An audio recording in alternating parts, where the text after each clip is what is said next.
क्या आप जानते हैं कि बाबा साहब आम्बेडकर की जयंती पहली बार किसने मनाई थी? क्या आपको पता है कि बाबा साहब की जब पहली बार जयंती मनाई गई, तो क्या बाबा साहब उस समय जीवित थे?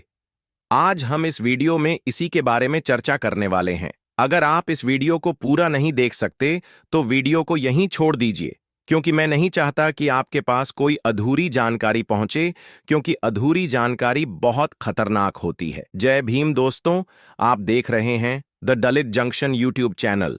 अगर अभी तक आपने इस चैनल को सब्सक्राइब नहीं किया है तो कर लीजिए, और अगर आपने कर लिया है तो कमेंट में यह जरूर बताइए कि यह वीडियो आप कहां से देख रहे हैं। दोस्तों, इस वीडियो को अधिक से अधिक शेयर करना बहुत जरूरी है, क्योंकि मेरा मानना है कि बाबा साहब से संबंधित हर जानकारी भारत के जन जन तक पहुंचे, और यह जिम्मेदारी हम आप पर छोड़ते हैं। चलिए अब वीडियो को ध्यान से सुनने और समझने का प्रयास करते हैं।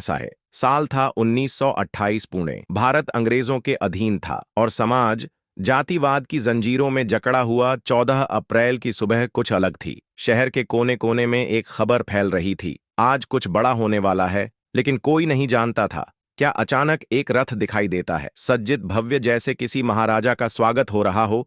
लेकिन रथ पर कोई नहीं बैठी थी एक तस्वीर, एक व्यक्ति की तस्वीर, जिसकी आंखों में ज्ञान था, चेहरे पर करुणा थी और माथे पर बगावत। लोग पास आने लगे, भीड़ जमा होने लगी। कुछ दूर से देख रहे थे, कुछ नमन कर रहे थे, कुछ पूछ रहे थे ये कौन है। रथ के साथ चल रहे थे ऊंट और हाथी, जैसे यह कोई परंपरा नहीं, एक क्रांति थी। चारों ओर खामोशी थी, लेकिन उस खामोशी में एक लहर उठ रही थी, सम्मान की, समर्पण की, और सवालों की। कोई नाम नहीं बता रहा था, न किसी ने मंच सजाया, न नारे लगे, बस रथ था, तस्वीर थी और लोगों के दिलों में उठता तूफान।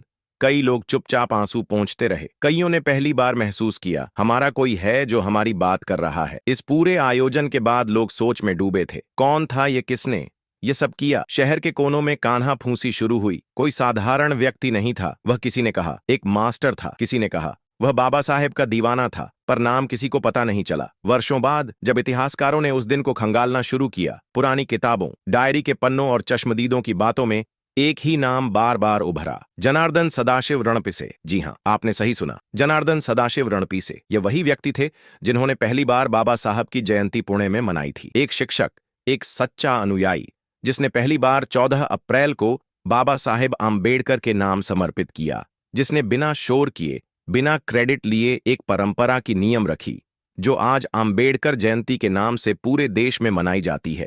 अब एक सवाल यह भी पैदा होता है कि क्या बाबा साहब की जयंती उनके जीवित रहते ही मनाई गई थी? तो इसके जवाब में मैं कहूंगा कि जी हां, पहली बार जब बाबा साहब की जयंती मनाई गई तो बाबा साहब जीवित थे। बाबा साहब का परिनिर्वाण 6 दिसंबर 1956 में हुआ था, और बाबा साहब की जयंती पहली बार 14 अप्रैल 1928 में मनाई गई थी।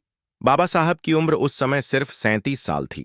जरा सोचिए, 37 साल की उम्र में हम सिर्फ अच्छा खाना, अच्छा पहनने की ही तैयारी में लगे होते हैं, पर बाबा साहब ने 37 साल में ही ऐसा कर दिया था कि उनकी जयंती मनाई जाने लगी। जिसने पहली बार जयंती मनाई वह कोई राजा नहीं था, ना ही क्रांतिकारी कहा गया उसे, लेकिन उसने वह कर दिखाया जो बड़े बड़े नेता नहीं कर पाए। उसने एक तस्वीर को रथ पर बिठाकर पूरे समाज की सोच को झुका दिया। उसका नाम था जनार्दन सदाशिव रणपिसे। अगर आपको लगता है कि इतिहास सिर्फ किताबों में नहीं बल्कि दिलों में लिखा जाता है, अगर आप मानते हैं कि एक विचार, एक इंसान और एक रथ समाज की दिशा बदल बदल सकते हैं, तो आप अकेले नहीं हैं। हम भी वही सोचते हैं। यह चैनल सिर्फ वीडियो नहीं बनाता, यह आपको आपकी पहचान, इतिहास और आत्मसम्मान से जोड़ता है। तो आइए हमारी इस यात्रा का हिस्सा बनिए। हर कहानी, हर आवाज और हर सच को जानिए, जिसे दुनिया ने दबा दिया लेकिन वक्त ने संभाल कर रखा। अभी सब्सक्राइब कीजिए, क्योंकि अब वक्त आ गया है इतिहास को फिर से सुनने, समझने